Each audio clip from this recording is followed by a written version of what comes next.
right, so good evening, everybody. Welcome to the Grade 8 Information Registration Night. We are going to start and we'll let people in as they arrive. Again, if you have any questions, please put them in the chat and we'll answer them in the order that we get them. If you're on the YouTube channel, the chat from there will be copied into this meeting so that we can answer those questions as well.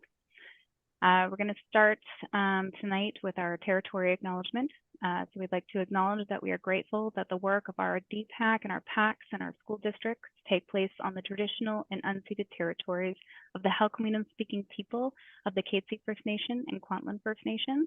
And we'd also like to acknowledge and recognize our First Nation, Charter Métis, and Inuit students as well. So we're going to pass the meeting over to Ken Kober to start our information night. Thank you. Now I'm going to, my first impression is going to be me sharing technology. So I'm going to go to share screen. Hopefully this pulls off nicely. So, and I will start the slideshow.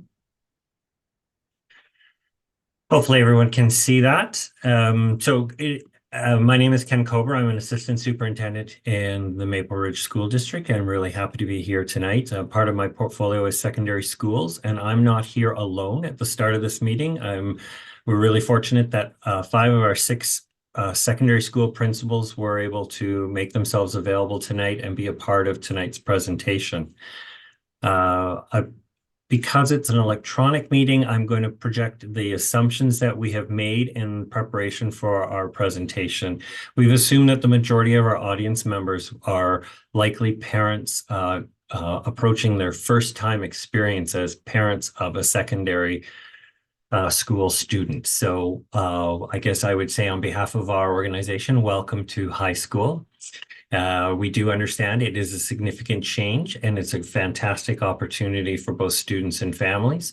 And as a group, as a secondary team, we meet on a regular basis so that we are making decisions not only at individual sites, but collective decisions at a district level that support our students in physical ways, social, emotional ways, and intellectual ways. And we try to put together the best package possible and deliver that at each of our school sites. The reason that all of our principals that are participating tonight, they will be here at the start and they will be giving an overview about the secondary school experience with a focus at the grade 8 level. Our grade 8 programming, regardless of secondary school campus, is very consistent in structure, delivery, and opportunities.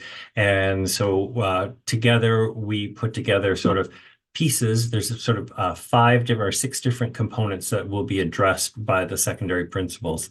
After they've had their opportunity to share their information about the program, they will be leaving the meeting. I will be the person who remains, and I'll be going on in further detail around sort of the registration process, sort of the logistics components, and also the rules and regulations, that sort of police the student placements into the secondary schools. Okay. I will pass it over now to one of the first of our secondary principals presenting, and I believe the first person we have up is Ian Leversige, and he is from Garibaldi Secondary, and he is going to be talking about the transition process. Thanks, Ken. So firstly, welcome. Amongst other things, I'm an uncle and a father. I've worked at every secondary school in our district with the exception of SRT. I've had nephews that went through SRT, MRSS, Thomas Haney. My daughters went to one of the local schools as well. Each of our schools has its own flavor, but there isn't one that I wouldn't send my children to or the children of my closest friends. The biggest thing on transition is recognizing that with high school comes a diverse set of opportunities. And to be sure that we have that diverse set of opportunities, we have to have a diverse set of people, and we have to have a critical mass of students to be able to make that work. So in an elementary school where you had one or two specialists, when you move into a high school, we have a wider variety of specialists. That makes the building bigger. But it also doesn't necessarily become a building without care and a building without people that know your kids. I have 1,068 kids in my school. I know about 700 of them by name. I know lots of their stories. And I am able to stand, as all of my colleagues are, at the door and welcome them in the morning and recognize faces and know kids and know when they're having a good day and not a good day and know the story behind them. So you're not going to a faceless, nameless place. And transition can be that change and that concern. It does take time, and we do have some very proactive programs that are a little different in every school, but programs that are based on trying to have your child connect.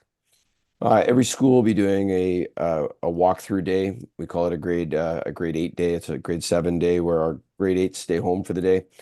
We use that staffing to have a mini day experience for the grade 8s. In every school, that's usually coupled by a leadership group, including some of the language you use would be like a link crew or a senior leadership group of students. And they work to make sure that the grade 8s get a healthy, positive tour and experience, get a general understanding of the questions and the flow. Those things do bring a great strength. We often follow that up, or that can be followed up or connected to the supplemental evening that our learning support service has done for students who are on IEP or have challenges in learning. There's a whole second opportunity that Ken will build on later that allows students, or sorry, parents for students that need that extra touch and that extra time to be able to make sure that that transition occurs. Students don't show up to secondary school unknown. We take the time and we have dedicated staff that reach back to elementary schools to make sure that we can coordinate, place and take care and attention to make sure we give everybody the right start, the positive start, right? It's a good thing. It's done well. One of the challenges we do have is people that do have that extra bit of anxiety and jump ahead with the hopes of trying to have a personalized tour.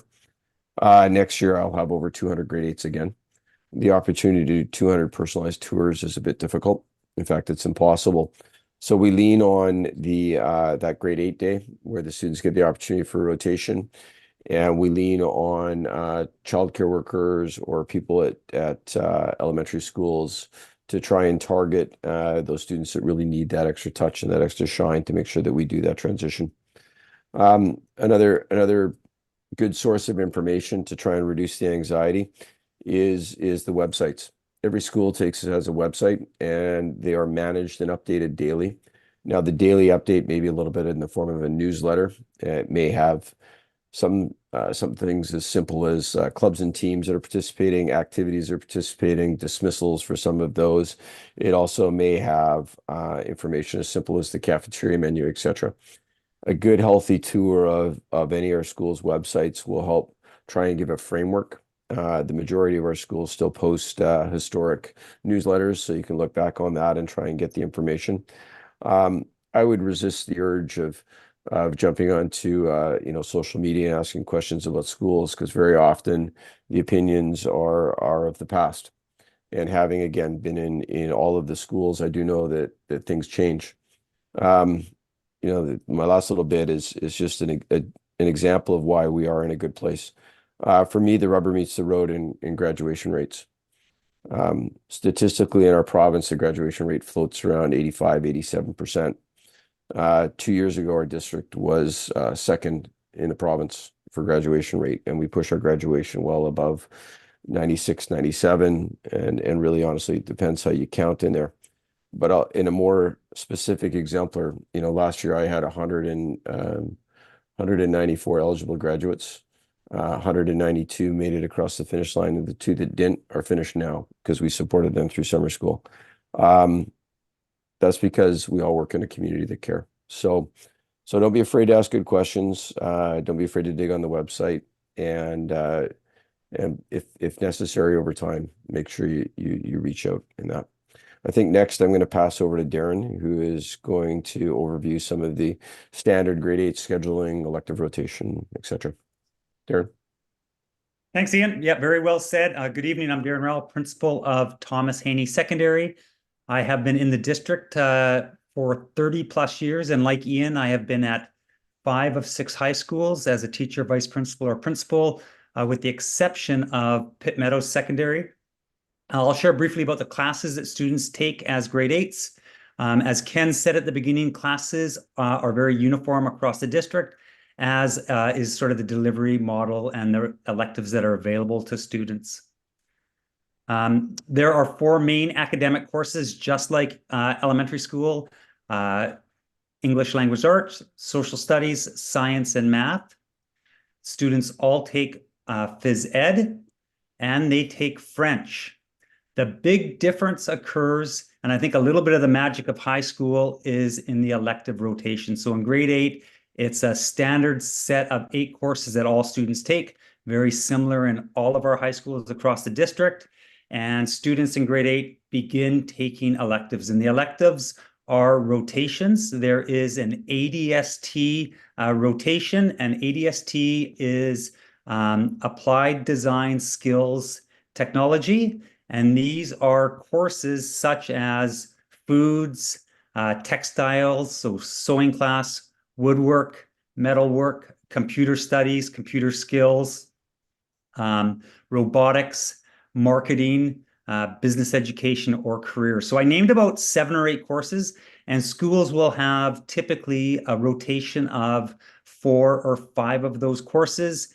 Each rotation lasts about 16 classes, and students get in, they learn some great skills, they have some fun. If it's foods, they're leaving with some food that they've made. If it's foods, they're learning how to clean dishes so they can help out around the house. And some of the rotations kids absolutely gravitate to and love, and some maybe they don't like as much. But what this does is it informs them for grade 9 and grade 10 when they're going to make some decisions for full year classes. So there are 2 grade 8 rotations. One is ADST, as I just mentioned, and the second one is fine arts. And fine arts is like a visual art, 2D drawing and painting, or sometimes it includes 3D sculpture and clay. There will be a drama rotation. There will be typically a music rotation. And so when all students are rotating through, that tends to be something like guitar, where it was maybe a recorder or ukulele in elementary school. There will be computers, like a multimedia class, and sometimes photography. A few of our schools, actually 4 of our schools, have all-year band, and all-year band is in place of one of the 2 rotations. So students would do one ADST or fine arts rotation, and then that second rotation, they wouldn't experience some of those elective classes, but they would do all-year band for the year. And that's not guitar, that would be, your typical sort of junior concert band where they're playing trumpets and clarinets and drums and those things. So Garibaldi, Westview, Maple Ridge, and Pitt Meadows all have the opportunity for all-year band. Ian talked about the transition. For things like all-year band, this happens after your child has been placed in the secondary school. So you will go through the selection process, you will be placed, you will be notified. Once we have our list of students for the upcoming year, we begin to message out and provide information about grade 7 day, and then also information for specialty programs, and if there is an application process or feedback that we need.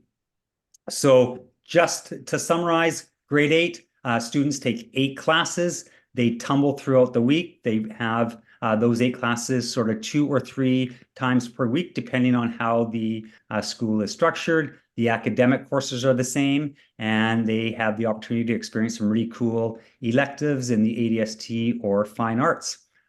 Thanks for taking part in tonight's Zoom. It's really important that you're involved in your child's education, and you being here tonight is a strong step to supporting them through high school. So we look forward to meeting those of you who are coming to Thomas Haney next year.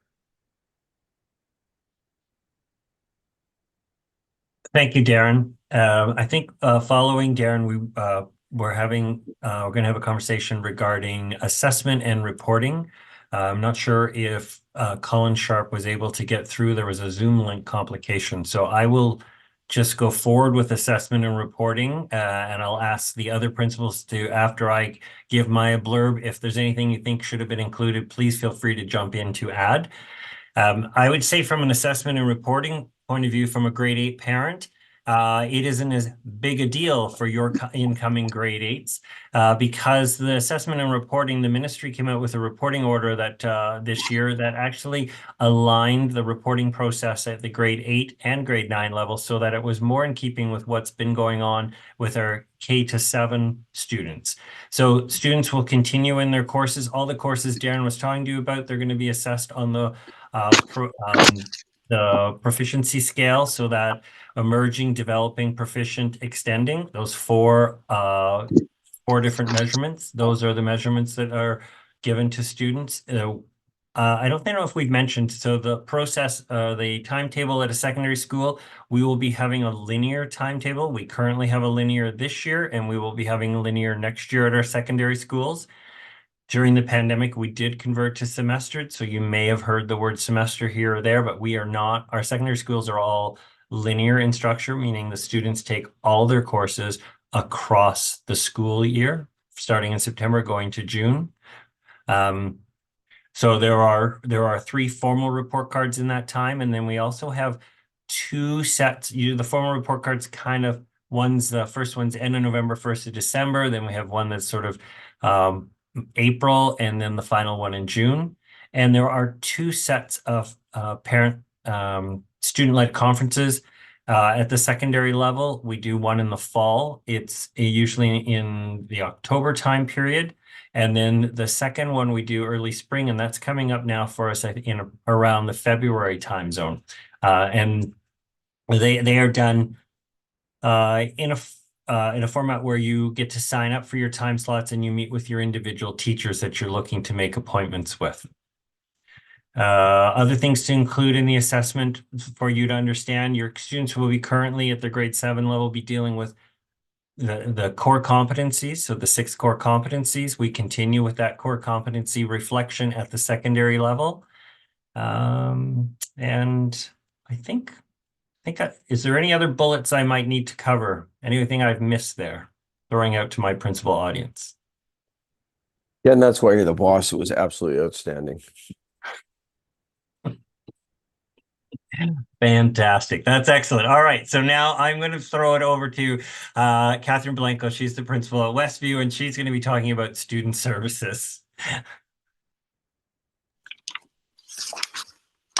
Hi there, everybody. As Ken said, my name's Catherine Blanco. If I go dark on you, it is because my battery has died and I have left my charger at work. So just a heads up there. This is my second year at Westview Secondary School as the principal there. I too I've put 3 children through the school district 42 through elementary school and high school, and they've all graduated and they're on to other things now. So it is it's an amazing place to be, with a wonderful group of people who come together and really have the best interests of your children at heart at every single school in the district. So when it comes to our secondary schools, we all offer inclusion models that support the whole child. And each school has teams comprised of support teachers, EAs, Aboriginal support workers, childcare workers, principals, and vice principals who work collaboratively with each other and also with the families and caregivers of the children who come to our school to support the learning, social, emotional, and physical needs of the kids. Additionally, we work alongside district support staff in learning services and safe and caring schools to help support the kids, and staff from these departments include school psychologists, helping teachers, hearing, vision, and vision teachers, occupational, speech, language, and physiotherapists, and counselors. We also work very closely with our outside agencies. So we have counselors outside of the school, youth groups, whoever. It really is a whole wraparound approach to get the best for all our kids who come through, and it really does take. I think we would all agree it really takes that village, to support these kids to give them the best outcomes. And so each school has support models in place, which may include support blocks as much as possible. We like to see our grade 8 sticking with their 8 courses through the year so they can try everything. But there's situations where some kiddos just thrive with the support block, and you work with your team to see if that is what your child needs. All students with ministry designations, and I do know that there's an evening coming up where we'll talk specifically about kids with IEPs and ministry designations, but at the high school, each of them will be assigned a case manager who will work along caregivers and school staff to develop meaningful plans through an IEP to support the success of your child. Be assured that the elementary teams will be meeting with the secondary teams just for that planning piece, so we get to know your kiddo a little bit before they're coming up into the high school, and we know what to expect, and we can also share with you what to expect when they're at the high school. It is, as I said, I've worked with a number of the folks across all the schools just through the work I've done, and this district is full of really caring people who want the best for all the kids out there. Thank you. And I think I pass it on to, we've mixed up our order a little bit. Ken Elfett from SRT is going to talk now about extracurricular activities, I think it is. Yeah, hi everyone. I'm the other Ken on this meeting, and I think I've got the easy one here: extracurricular activities. I think I should clarify from the beginning. I'm not going to go school to school and talk about schools activities because they vary from year to year. Sometimes we run a sport or an activity or a club just because students show interest, and the same thing goes for different high schools. It depends who wants to coach sports. We might get a new teacher that loves a sport or a game or a card game or drama, and they might start a new club, or some kids might start an initiative. So I'm going to speak to you in a way with the same speech I kind of give to the students at the beginning of the year. And so if I use the word you, I'm talking about you as a student, and I know most of you are parents out there. But one of the things I say to them is that you got to make your most of your time at high school, and the best way is to get involved in extracurricular activities.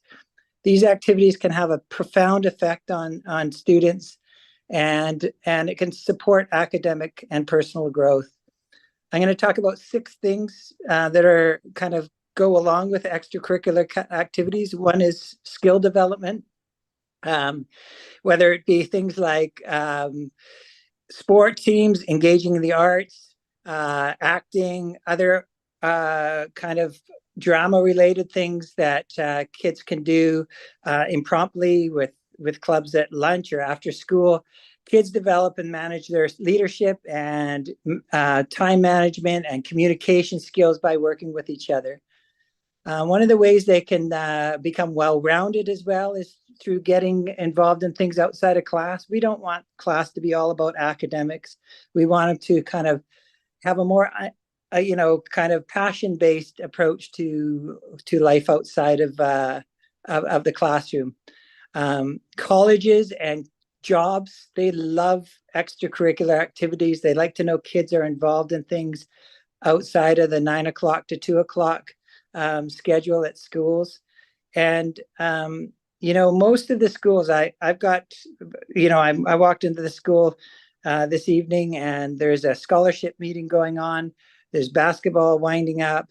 There's the trades is cooking, the evening trades classes is cooking up meals. Schools are open and busy all day long, and it's really important that kids see it as time, not just within the time of their classes, but outside of that as well.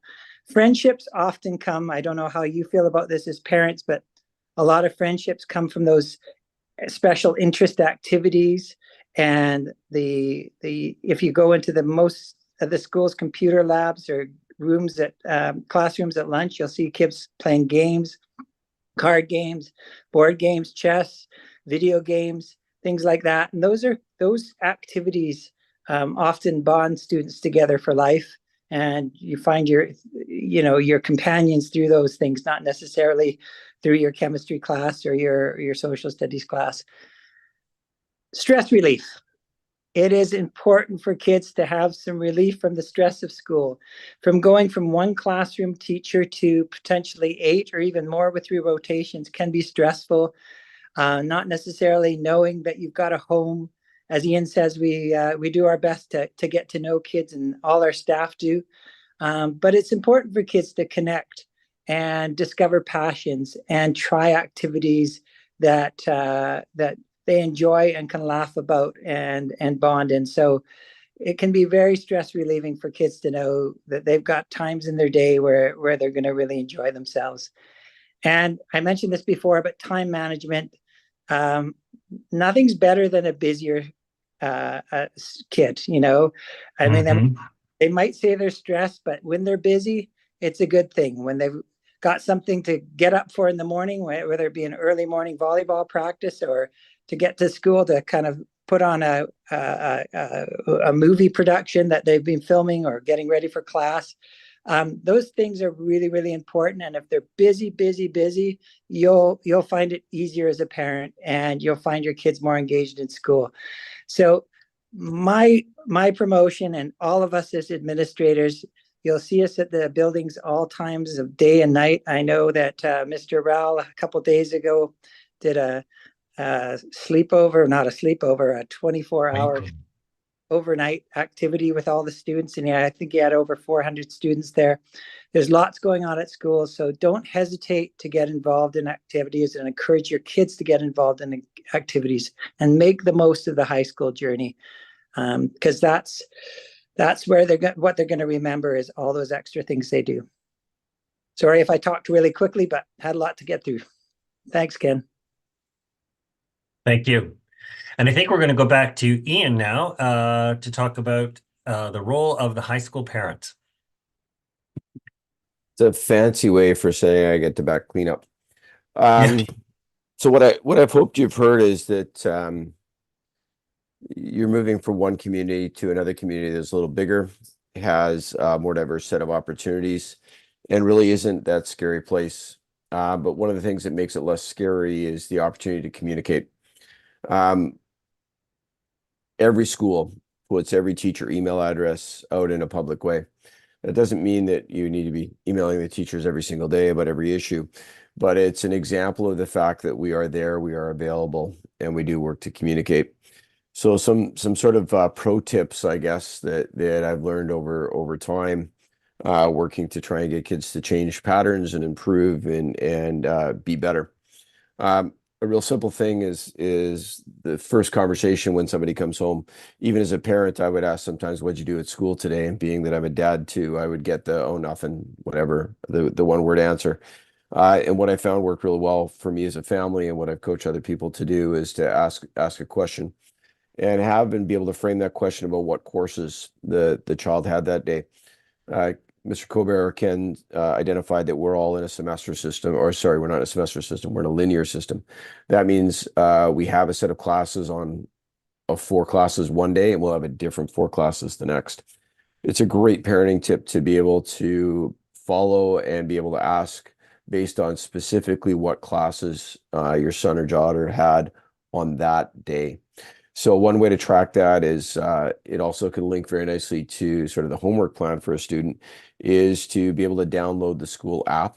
Every school except SRT has a school app that would be under your iTunes or Google Play, and it's called My School Day, and you can punch in the individual school. This app actually allows you can put in the classes that your son or daughter has. There's opportunities to be able to track homework, take pictures of assignments or the board, be able to log stuff into a calendar, so you can even put in the test day. You could even put another reminder about study time, opportunity to put notes in, which could include web links to services. They're very robust tools, but even a simple paper planner can be a real advantageous tool. And once you see the pattern that classes happen on Monday and Wednesday, or Tuesday and Thursday, and then there's a tumble on the Fridays, you'll be able to ask the right question. So instead of saying, "What'd you do today?" you can say, "Tell me what you did in science," in a sentence, in math, and you can draw those communications out. That really does make a big difference. One of the other strategies that does begin to happen is students do have homework. And sometimes there's that that difficulty to bridge the communication about what they're doing. And so I always coach for having some of the homework done in some sort of a public place, be that the kitchen table or wherever, and even if that's a room with a door open, but somewhere where it's okay to be able to look at the homework and ask a good question about that, because questions lead to conversations. One of the limiters we're finding right now, and one of the biggest challenges we have in and around student behavior links to phones. I encourage you to look online, and I'm not sure if I can find it on our school district website, but I know it is under on the Garibaldi website under resources for parents. There's some outstanding resources about the apps that are out. All of us as administrators deal with more conflicts that are digitally based than anything else. And the vast majority of those conflicts start or accelerate in Snapchat, and the vast majority of those conflicts start after 7 p.m. And that's because Snapchat is made for conversations that are erased, and it's used very often inappropriately and very often in a conflicting manner for kids. So I would highly recommend that, as a pro tip, be able to understand and develop an awareness of these apps and both their good and their bad. And then as a family, have really meaningful discussions and conversations.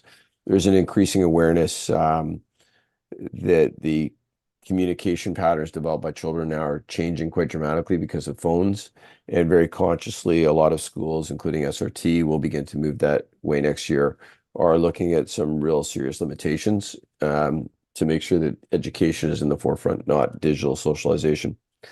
Again, I spoke a little bit about the website. Make sure that you stay up on all the websites that are available. The two main, or the three primary digital connectivities to the school. One, again, is that app, because it can push out reminders, etc., or a planner and a school calendar. The next is the parent portal. Please make sure you're registered for that. That is essential for your registration process that you're using right now. But additionally, we use that to push out, as elementary schools do, field trips, announcements, etc. It's quite a robust School District 42 proprietary software. And the last one is the MyClass system. MyClass is the system where report cards are distributed. We no longer print report cards. In the case of my school, the average report card is 11 pages long. I have 1,100 students. That's a lot of paper. And it's a lot of paper that, quite frankly, used to end up in backpacks and never get home. So we do have the digital distribution of report cards. Please make sure that you're able to access the MyClass system so that you can do that. That is different. The MyClass system is different than the parent portal. Parent portal is School District 42. The MyClass system is run through the provincial government, which we do service, but is a different entry point. Yeah, and I think in the end, as a parent, we all have our spidey senses, and we all have our thoughts and our concerns. And if your spidey senses are off and you're concerned, don't be afraid to reach out. So based on what you're concerned about, you're going to have multiple points of contact. Every school structures counselors in a way where certain counselors zero in on certain grades or certain alphabets of students. That information will be on the website. So a counselor can be a primary point of contact for something that is a social emotional concern, a generalized concern about health, etc. If it is a specific academic concern, don't be afraid to reach out directly to the case manager if your son or daughter is on an IEP, or the classroom teacher directly. And most people will be very reactive and supportive. Teachers do have one prep block or 1 hour or one section of non-teaching time every 2 days. So allowing for a 48-hour or slightly longer turnaround is most appropriate. So follow your soul, follow your child through, ask good questions, and make sure that you can do your best to support them in any manner. And as I started off saying, between all of us, we've worked in obviously every school, but in a variety of schools each. And I don't think there's a place we wouldn't send our children to. So know you're in a good place. And I look forward to meeting those of you that would be Garibaldi students, assuming that I'm at Garibaldi next year. So thanks very much. Back to Ken Colbert. Okay, thank you very much. Thank you to the whole group of principals that have joined tonight and provided a significant amount of information to you as a parent group. We'll be saying goodbye to them now and moving on to the next part of the presentation, which will be facilitated by myself. Probably will navigate questions after all of the information's been presented. There's about 7 more slides to go. The next slide that I'll just talk to this slide is there's a visual for the 6 different campuses. The first 2 bullets I have there is really what I'm hoping that you heard from the principals is that you understand that all of our schools are comprehensive program facilities designed to support all the learners that come through the door. So there's no restriction at either any school around their capacity to deliver an educational program, a successful educational program to a student. And as Catherine said, every school takes into consideration around the physical, the social, emotional, and the learning needs. She mentioned that in the student services presentation, and schools don't do it in isolation. I mentioned that we work together as a secondary group, but we don't work in isolation there either. We have learning services, we have the HR department. We are, as a district, we do work together so that we have alignment. I think that's actually the key piece that I would say I have pride in when it comes to this district is the conscientious efforts to ensure that there is alignment in all of the work that we do, and that is around supporting learners to maximize their potential. What I will talk about here, before I get to that 3rd bullet, there's something I do want to speak to about programming at the secondary level. There are 3 what I would call full specialized programming, full program specialized programs for students. Only one of those 3 really would be of concern or of interest for parents of grade 7 going to grade 8, and that would be the French immersion program. And I bring this up now because each year we do have some parents who don't have a clear understanding about the French immersion program. There are only 2 entry points in French immersion for French immersion programming, and both of those entry points are within the elementary school level. So for a student to be in French immersion at the secondary school level, they need to already be a French immersion student. A student cannot choose to start French immersion when they're entering grade 8. I take the time to share that with you now because regardless of whether your student is a French immersion student or not, when it comes to your school choice selection, we have no way of just restricting that. If you're French immersion, you only have the French immersion available to you. You have all parents have all sets of choices available. So our French immersion program is offered at 2 secondary schools. Both of those secondary schools also have English stream programming. So when you get to choose your secondary school choices that you would like to be considered for, you will see a total of 8 different choices, although we have 6 schools. You will see, and the 2 schools that have duplicate are MRSS, Maple Ridge Secondary, and PMSS, Pitt Meadow Secondary. So you will see PMSS English, EN, or PMSS French, FR. Same thing for MRSS.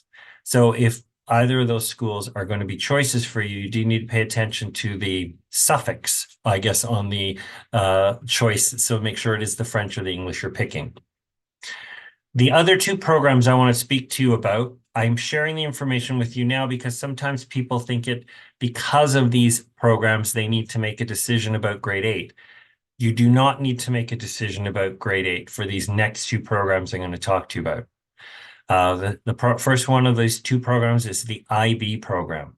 The IB program is offered only at Garibaldi Secondary School, and IB is specific to grade 11 and grade 12. And students can enter the IB program going into grade 11. That's where any student going into IB starts at grade 11. You need to attend Garibaldi Secondary in grade 11 if you want to be an IB student. So Typically Garibaldi, which they held it last night, they had their IB information session. They typically have it in January. And students in grade 10 or 9 that might have an interest in IB, go to the information session at Garibaldi to hear more information about it. And then if you think as a student you're interested in IB, at that time, you would connect with your counselor at your home high school to indicate your interest in applying for the IB program. And it's facilitated within the schools, getting students into the IB program. So you do not need to be already in Garibaldi in order to go to IB in grade 11. You can be a student at any of our secondary schools for grade 8, 9, and 10, but you would need to go to Garibaldi if you are going to take IB program at grade 11. The last program that I want to talk to you about is a comprehensive program we have that's offered at the grade 12 level, and it's the trades program. And we have a number of trades programs offered across our district.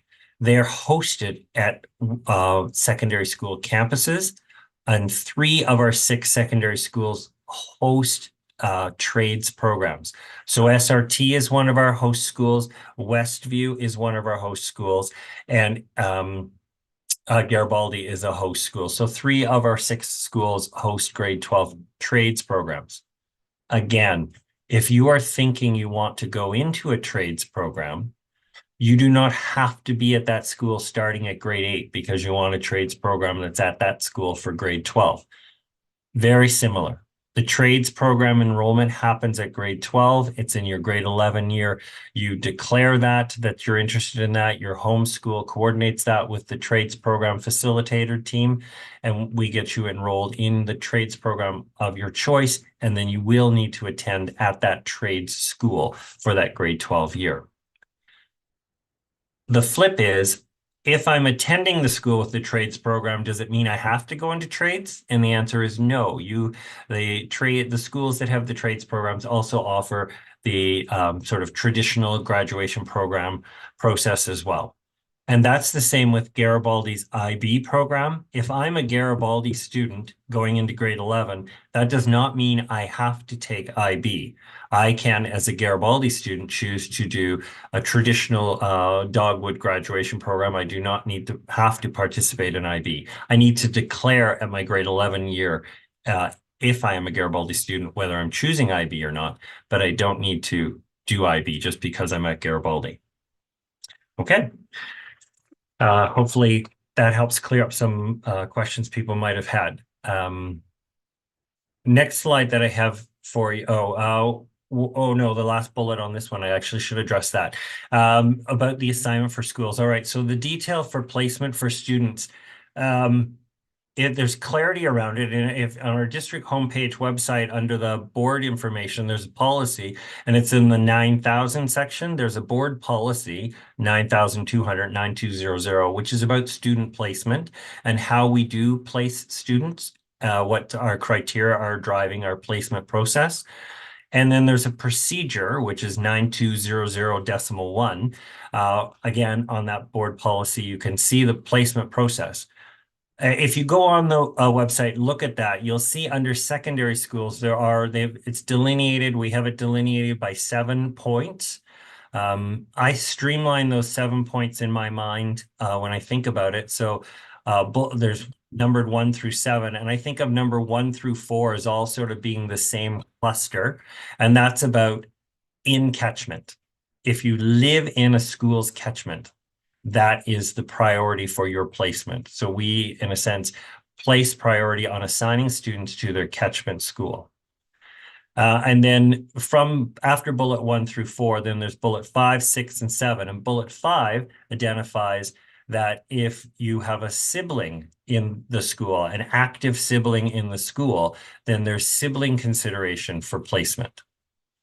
Now that sibling needs to be in the school at the same time. So if you have a current grade 12 student in that school, that grade 12 will be graduating this year. They won't be in the building. So it doesn't qualify under the sibling clause. It would need to be someone who's the sibling would need to currently be in grade 8 to 11 in the building in order for the next year when your grade 8 goes in, the other sibling is still in the building.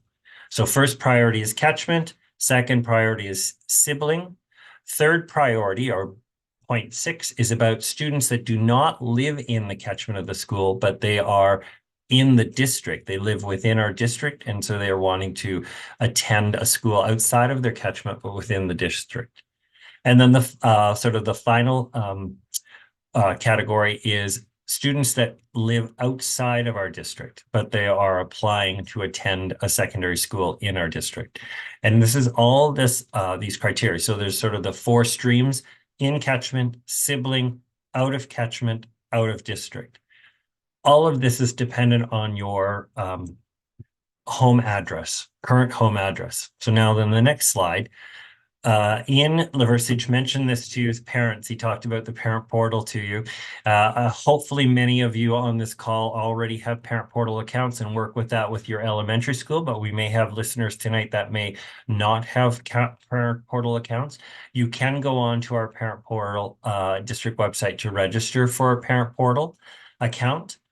And as Ian explained, this is sort of an internal tool that we use within our district. It's unique to our district, and it is a very useful tool for us for a diverse number of reasons, especially at secondary: field trip forms, communication with students from the district. If you don't have a parent portal account, you do need to get yourself a parent portal account. A feature about our parent portal system is it's only accessible when you're in Canada. You cannot access it outside of Canada.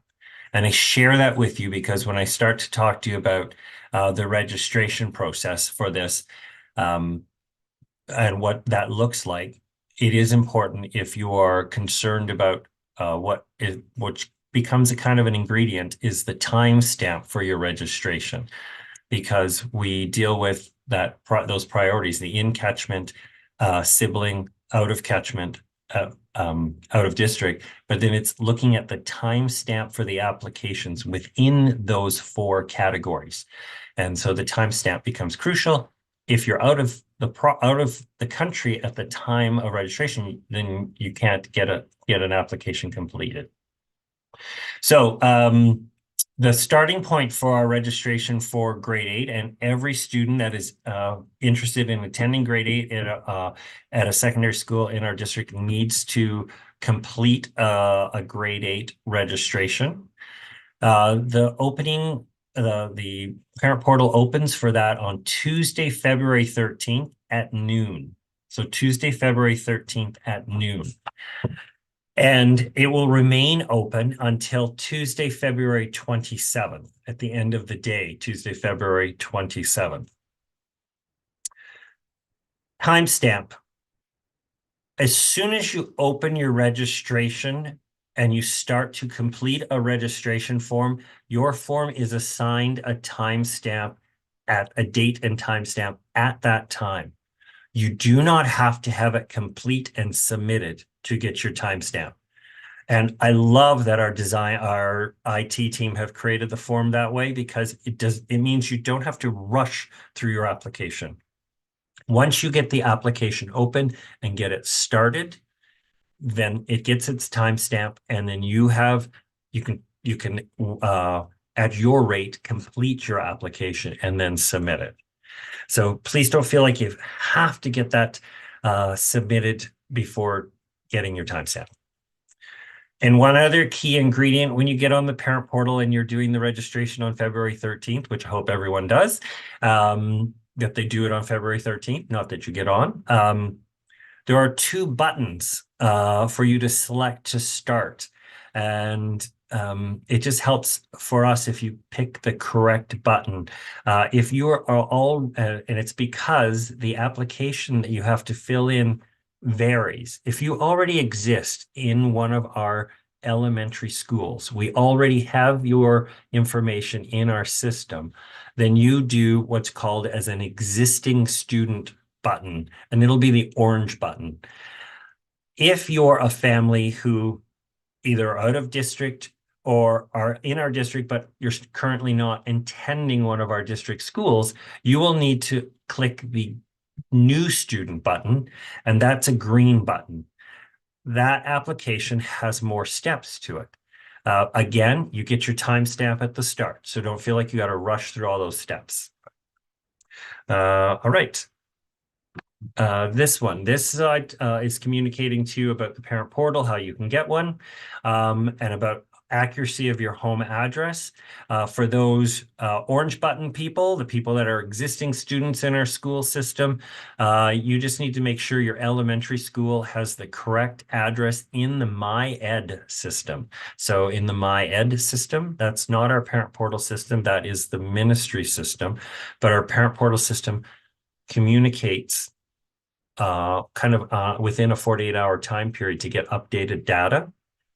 There is the clerical staff at your elementary school will know the exact documentation they need from you if an address change is necessary.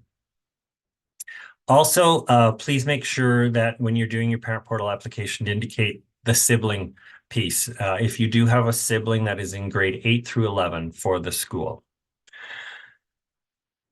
Now, the final piece to this one, I want to be clear on this one. Every person filling out a grade 8 student registration, you have the option of picking two choices. You have a first choice and a second choice for your secondary school. Now, I know I've spent a lot of time talking to you about if you're in catchment, our priority is assigning you to your in catchment. What I would ask is, if your in catchment school is your first choice, please make it your first choice. If your in catchment school, if there's another school as your first choice, make it your first choice. But if in catchment is your second choice, then put down your catchment school as your second choice. You might not have your catchment school as your choice at all. You might have a first choice that's out of catchment and a second choice that's out of catchment. You can do an application like that, absolutely. But please be aware that for us at the district, we have to go back to that placement procedure 9200-1 that does require us to ensure that people are placed in their catchment schools as a priority. So if we can't do your first and second choice out of catchment placements, we default to your in catchment location as a placement. Please don't assume you will get your catchment school if you didn't put it down, if one of your first or second choices is out of catchment and we're able to accommodate that. We will try to do your first and second choices, honoring the placement process of catchment priorities, siblings, out of catchment, out of district.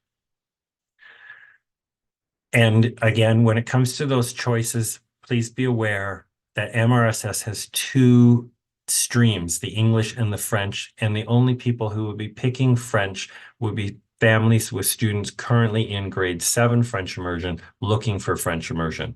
And you will know based on your address what your catchment French immersion school is and what your out of catchment French immersion school is. Okay, I'll go on to the next slide. These are some dates to share with you. I put the first date on there, that Wednesday date, which is yesterday, but I'm putting there that is a reminder about the IB programming that I talked about. If you want to go into grade 11 IB, that's an information session a person could go to in their grade 9 or 10 year as a family to hear information and help make an informed decision. The next Monday, there is a learning services online information night, and that is focused for those families that have students that are in elementary school that have a student services support, have a case manager.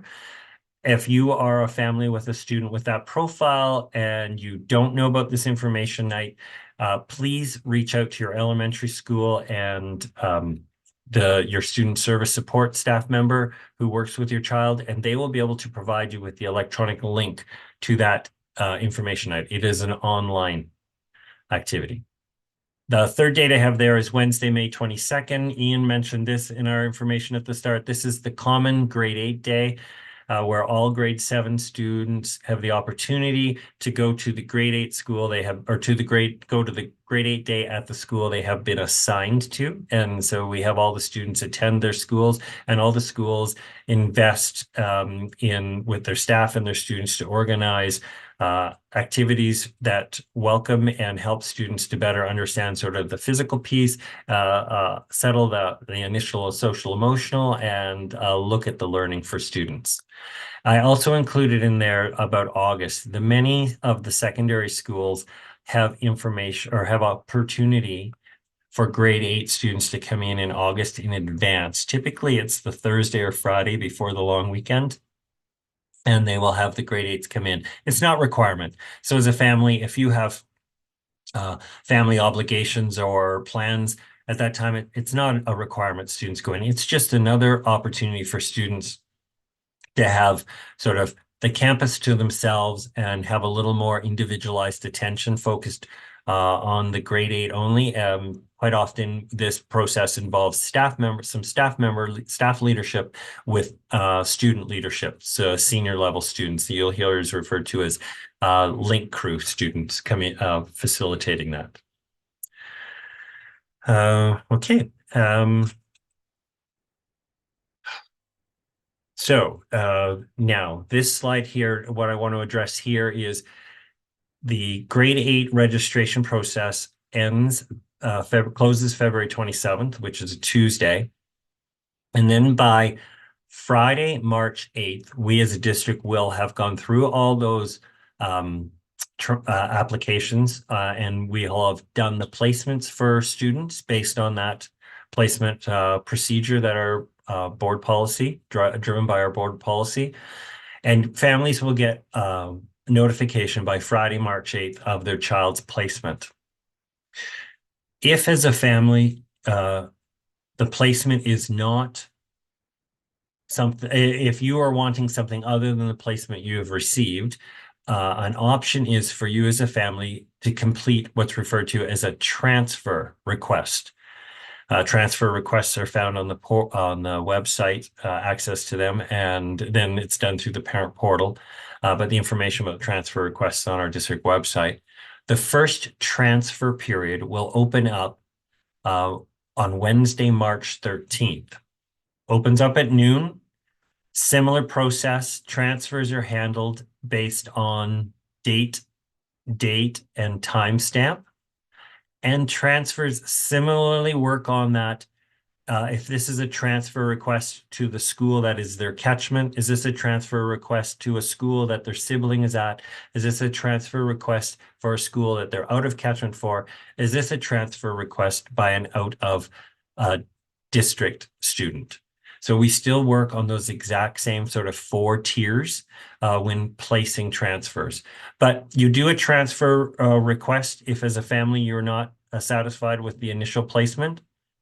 And then we keep the transfer active from the time you complete it until the start of the school year.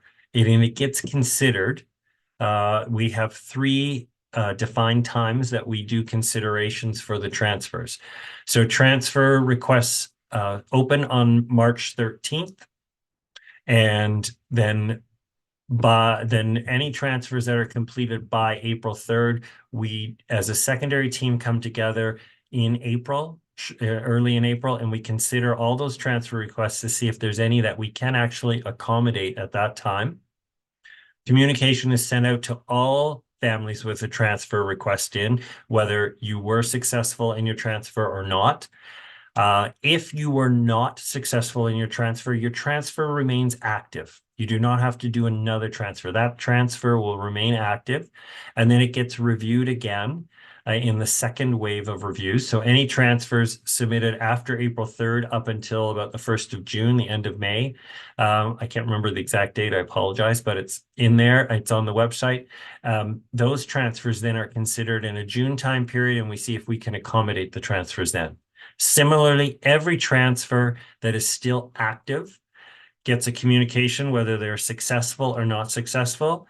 And the ones that were not successful continue to remain active. And what we do as a secondary team is we pull together again at the end of August, and we review our enrollments and our placements and our vacancies and our capacities in buildings, and we try to satisfy as many transfer requests as we possibly can at the end of August before school starts. Again, a communication is sent out to all families, whether you're successful or not with your transfer. If you make a transfer request, that does not cancel the assignment your student has received initially. Students secure their placement that they are in, and they keep that placement until the transfer is successful. So if unfortunately your transfer isn't successful through those 3 waves of transfer considerations, you know at least you are guaranteed you've been secured a position in a grade 8 position at a secondary school. And I believe I did say about the date and timestamp. And similarly, the transfer request, that date and timestamp goes on to the application as soon as you activate it. You don't have to have it completed and submitted to get the date and timestamp. Okay. This one, I think we've addressed this enough times. This is just really so that you do understand as a district, and as a secondary team, the consideration for our students is comprehensive. It is about the physical, the social, emotional, and the intellectual considerations necessary to make it successful and maximize student success, potential and success in the secondary school setting. And this is just a screenshot for you on the website. So under the parent tab, you can see that where you'll be going in there. That's where you go in to do your grade 8 registration, where you go in to find out more information about the grade 8 registration, and then also if beyond that, if you think after your placement if you have any questions about your placement or want to do a transfer, there's transfer information will also be there so that you can do a transfer successfully starting March 13th. Okay, I think I will stop the slideshow now and then turn it over to if there's questions.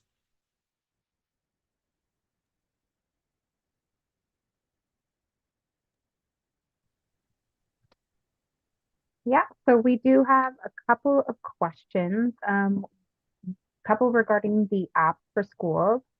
So SRT have their own, but it was also noted by a parent that Thomas Haney does not have their own either. Is there a different app for those 2 schools, or will they eventually move towards using the My School Day app?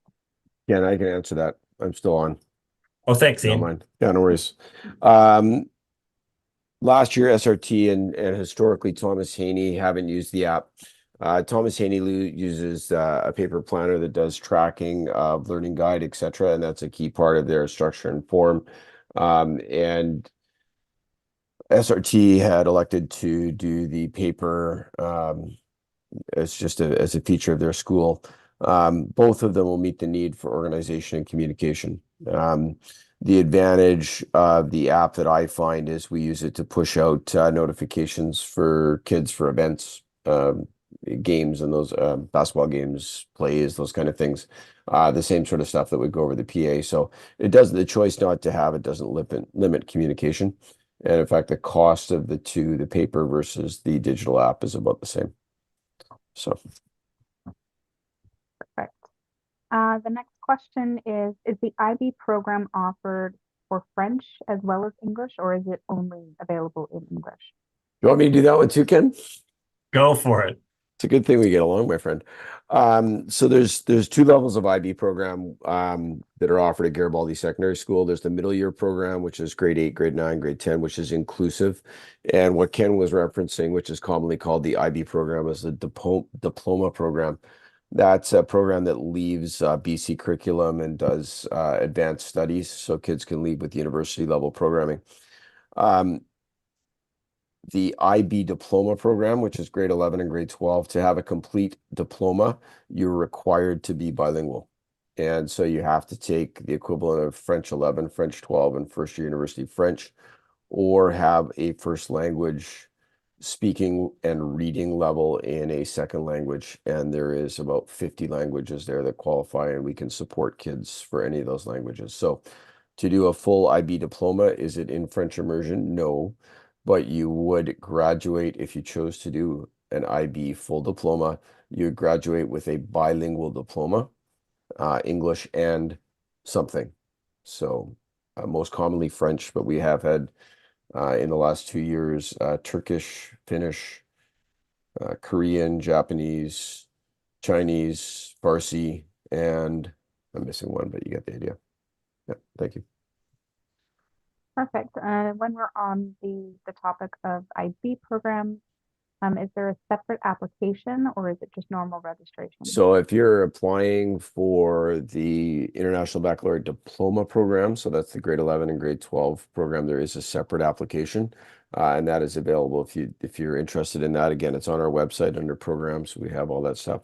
If you're transferring and coming where you're attending Garibaldi for grade 8, 9, and 10 or 10, the IB program, the middle year program, is an inclusive program because that uses BC curriculum.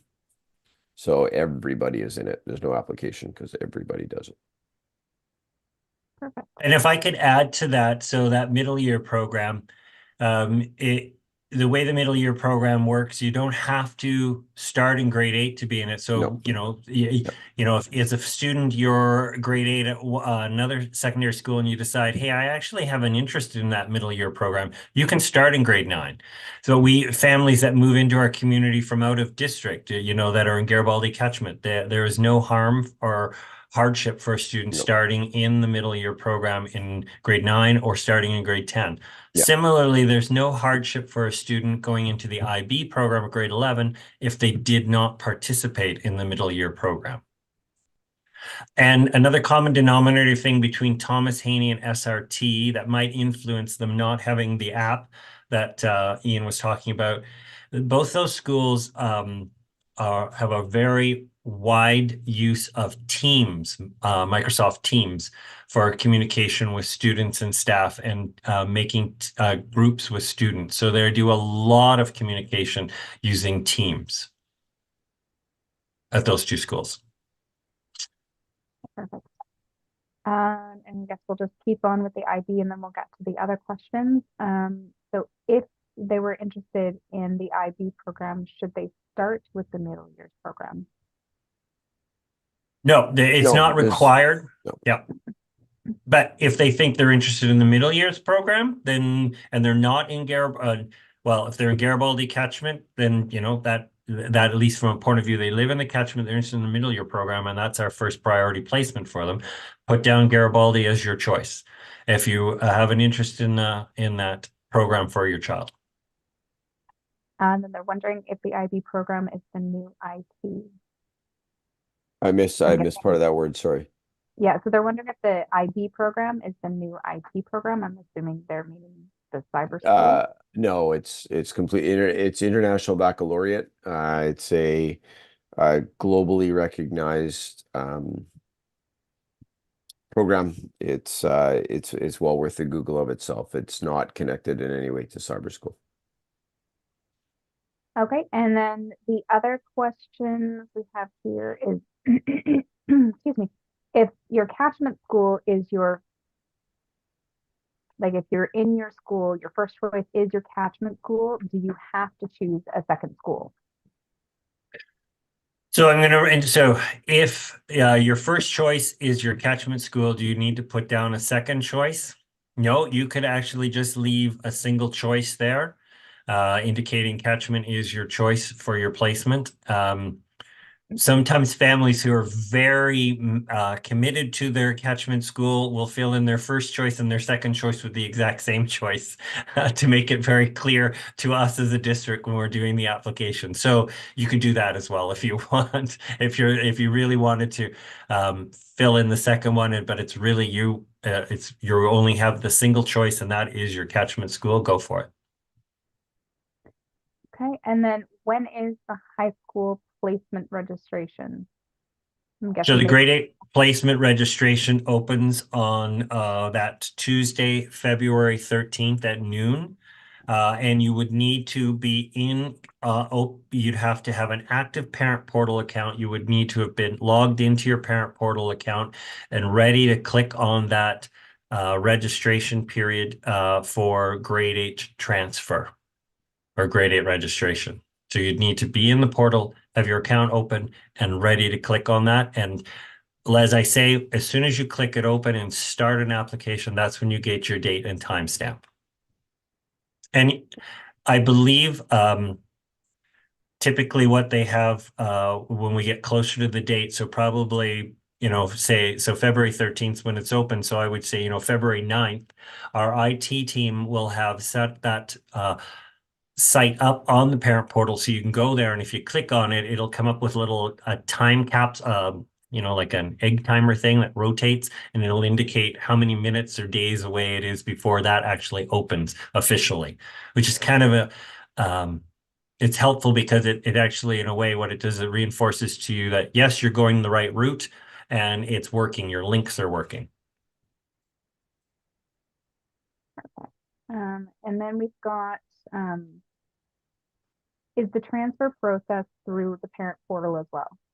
Yes, it is. Yes, correct. Exact same process. You don't have a parent portal account, have it open, and you'll see the transfer. The transfer process, although I talked about 3 periods in the transfer process, there is only going to be a single button or a single period registrations on the parent portal because it remains open for the entire period from March 13th up to the start of the school year. It's just a case of what we do is we sort of have different cutoff periods so we can do considerations of applications, and we honor date and timestamp all the way through that. So an application in the first wave of transfer time period we weren't able to satisfy, that date and time still continues to apply and be part of the priority system within the category of catchment, sibling, out of catchment, out of district.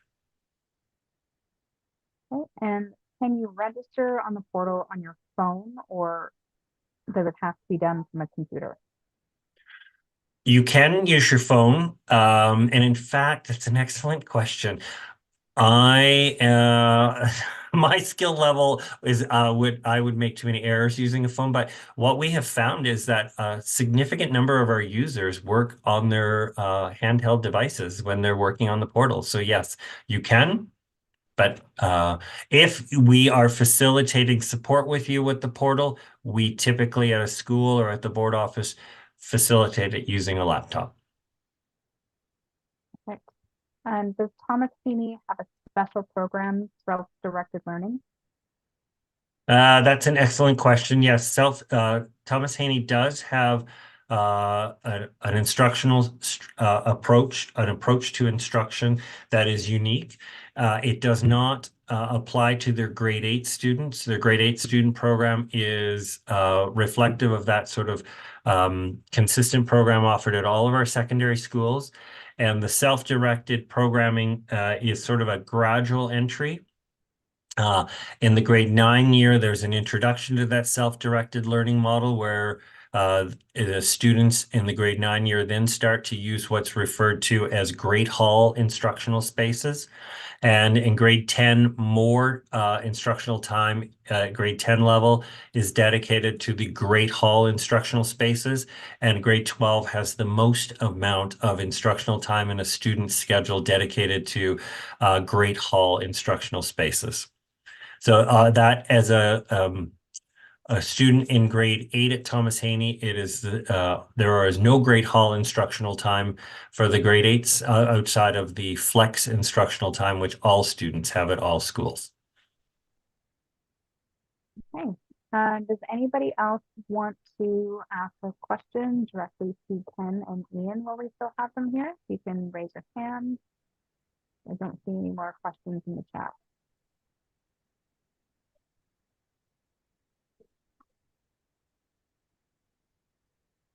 I am not seeing any. So if there are some questions when you go away and twins, very good. Yes, no, I was going to mark that. So twins will always be registered with the timestamp of the first twin. So it doesn't matter how quickly you do up the registration on the second. it will always go to the timestamp of the first twin. If they do happen to get placed in separate schools, that will be corrected at the district level. But I do believe they've been working towards correcting that and making sure that doesn't happen, because it does often cause a bit of a panic. Yeah, and if I could sort of add to that, thank you for bringing that up. That's an excellent point. Because yes, you end up having to do two separate applications for the individual students.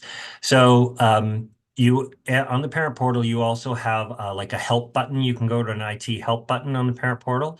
You can send in a help thing indicating twins and that I've completed two applications. Can they ensure the timestamps for the second application has been updated with the first stamp time? And if we've done it already, we don't have a problem with you sending us that message through our help desk, just checking with it, because it's an easy thing for someone to check. And then if you've sent that in and for some reason we have missed the twin piece, you're sending that message and helps eliminate any initial disappointments that might happen if we've made a mistake by not catching the twins and assigned schools. Thank you for asking that question. Perfect. Any additional questions before we log off for the evening? Do we have anything in the YouTube?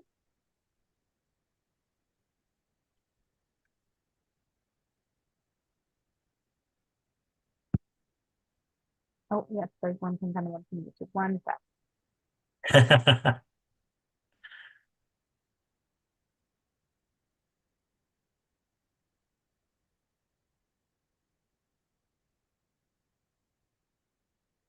So would a student have a higher chance of success in the IB program if they did the middle years program? I can speak to that. I'll go real quick, but if you do have questions about the IB program, when we're thinking of that grade 11 and grade 12 program, I'd really encourage you to, again, dig around our website. The whole presentation from last night was posted. And then additionally, I'm certainly available for phone calls, conversations, or a quick visit, because really we're looking ahead to most people thinking about diploma program, which is grade 11 and grade 12. What really matters about being successful in any high academic program is the pattern and the habits that are established. And those can be great at any school. There is no difference, with the exception of ensuring that you take the highest level of math offered, which at grade 10, there's a choice there. So it's a very clear choice, and ensuring that you have the second language. If you stop French in grade 9, we do have a pathway for you to get caught back up, but that is more difficult. So being in an IB middle years program does not give you a significant advantage. Having good study habits and a commitment to a challenge that you can gain anywhere is most essential. So again, I'm available if there's more questions about that. Thank you, Trish. Okay, and I'm sure it'll come up at some point, but some of you want to quickly touch base on the double dogwood program for our secondary students. Double dogwood program. So that would be the French immersion and dogwood. Yeah, so double dogwood would be dogwood issued in 2 languages, French and English, because you've completed the French immersion program at MRSS or Pitt Meadows. And then the other question is, are there more kids transferring to grade 8 this year compared to years previous? An excellent question. We have a pretty steady population of grade 8s. So our current enrollment for grade 8 and next year enrollment, very similar numbers. We do see looking at our students that are currently in grade 6, 5, 4, 3 in our district. We have been experiencing an increase in student enrollment. Our student enrollment increase has been happening in our district across all grades, but it is a little more concentrated at the elementary schools. So yes, we are anticipating over time our grade 8 populations will be sort of larger with each year, but the group that's coming in this next year is very similar in size to our existing grade 8 population. Do we have any additional questions on YouTube or listening to the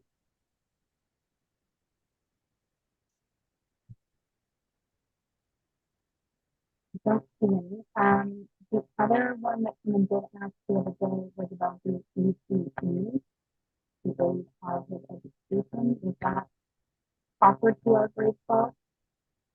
I apologize. My sound is not coming through very clear. I wonder if I shut my mic off. It's not very clear for me, but I did pick up the question. I think the question was about ECE. ECE is dual one of credit. the new trade programs. So there is a wide variety again under the district under programs. There's a wide variety of grade 12 entry programs that are trade based, where people get partnership, either through our district partnerships with BCIT, KPU, VCC, et cetera. And our newest program that we onboarded this year is for people to work on their accreditation to being an early childhood educator. And that program is in its infancy and actually the first month of programming. And we're getting amazing reports about it, which doesn't surprise me because I know the leadership staff there. Not you, Ken. Stop smiling. And the dual credit program, we have the traditional trades programs already in existence. The Ministry of Education has been expanding the dual credit programs, and we as a district are really fortunate. We have the EC that we've already started. We're working with it with Ridge Meadows College, which is a college offered within our district at Riverside Center. And the ECE, as Ian indicated, if a student in grade 12 that's participating in ECE, it doesn't mean at the end of those courses they will already have their full ECE. It's just a kickstart on the ECE, and they are able to get a flavor for it and determine if really is that the career path they're interested in at the time, and it also allows them to get credits towards their grade 12 graduation. And we are anticipating we will have additional more new partial dual credit programs like that in the future. And they typically, the ministry right now is offering them so that they're designed predominantly for grade 11 and 12 students, but there is talk about somehow getting them opened up to the grade 10 level at some point in the future. Right now, they are not available to grade 10 students. And our trades programs right now are all currently for students that are in their grade 12 year. Perfect. And then the other question we have here is, are any schools more wheelchair accessible than others? No, I would say that all of our schools have been either designed or provided with updates to the facility structure so that they are accessible. And we actually have an accessibility committee that continues to do work to this day regarding that, not just the physical components to schools. Perfect. And then maybe just touch base really quickly on the academies that are offered within our school district and which schools those are offered at. Oh, I love that that's a question that's asked. We do have a number of academies. I'm going to have to work on memory on that. We have Hockey Academy at SRT in Pitt Meadows. At Westview, we have Basketball Academy and Soccer Academy. At Garibaldi, we have Softball Academy for girls. Fine arts. We have the Fine Arts Academy too for performing arts. Yep. And there are also sometimes, depending on enrollment, schools are able to offer academies that are within Microsoft. And the information about those academies will be available on the individual school websites. And so from an enrollment point of view, if someone is thinking, well, I want that academy, it still works on the same process. Are you in catchment? Are you a sibling? Are you out of catchment? Are you out of district? So there isn't sort of a priority if you're choosing an academy that avoids the criteria around admission to a school. All right. And then always our lovely favorite last question, which schools are going to be the hardest to get into? You know what? They're all hard to get into. Uh, I have the fortunate role within our team that I do the preliminary look at the numbers of students that we currently have in grade 7 and the catchments based on the current addresses we have for all those students. And all of our secondary schools really have a significant number of students living within their catchment that could fill each school as they sit now. So they're all very difficult to get into. Some are a little bit more difficult than others, but what I really guess I would say to people is, yes, I want you to lead with honesty around your application. What is your first choice? What is your second choice? Please understand, based on our board policy and the procedure, first priority goes to catchment placement. So we try to do what first and second choices are submitted by families, but at the end of the day, we do work with the board policy around our placements. And so I would say, as a family, you can anticipate you will be placed in your catchment school. If I had to give one answer, that's my one answer. Then we've got another question. What sports are offered at Thomas Haney? It varies each year. So each school has pretty much a comprehensive sports portfolio, but part of what drives the sports is who's available to be the staff sponsor for the team. So again, the sports are available. Hopefully that if a particular sport they're looking for isn't available, there will be a couple other options that will be good substitutes. Okay. Do we have any more questions? Give it a couple seconds just to let people. Oh, are there cyber options at any school? We do not have we do not have cyber school options at our 6 secondary schools. If you were looking for online learning we have available through our Riverside Center program, and that online learning is available starting at the grade 10 level. We do have a program referred to as Odyssey. Odyssey is a program that is based out of Fairview Elementary School. An Odyssey program is designed for up to grade 9, and it isn't cyber necessarily, but it is a blended learning model. It's a very limited enrollment, and it's the success for that program is really some of the ingredients they've discovered is dependent on sort of the dynamics and structures that are available beyond the school setting for the student to be successful. If that's something you think you're interested in for the grade 8 year, I would say speak with your elementary school teacher or administrator, counselor. Okay.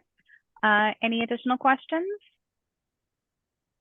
Nope, we got a couple. Okay, so are there scholarships down the line through the fine arts program at Garibaldi? Child entering grade 8 is very theater involved. I think So scholarships.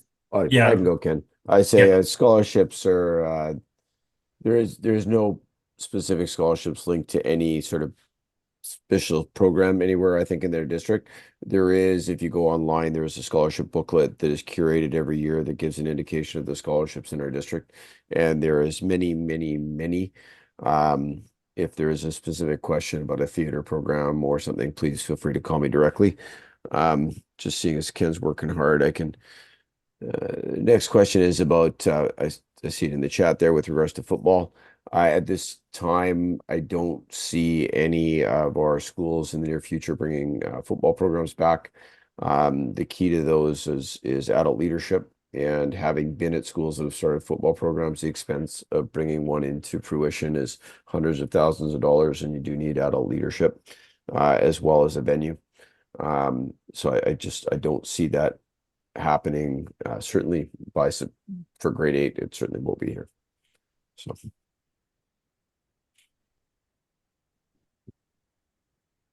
Right. Any other questions? give it a few minutes.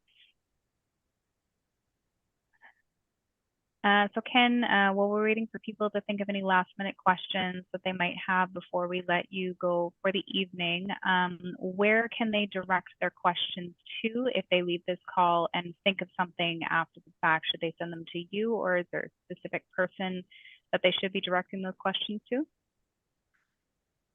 I mean, ultimately, they can send to me if they want, but if they want, they could start at their elementary school to ask the question. The principal at the school might have the answer to the question they're looking for. Alternatively, yes, absolutely, you can fire that to myself here at the board office, either by email or giving me a call here.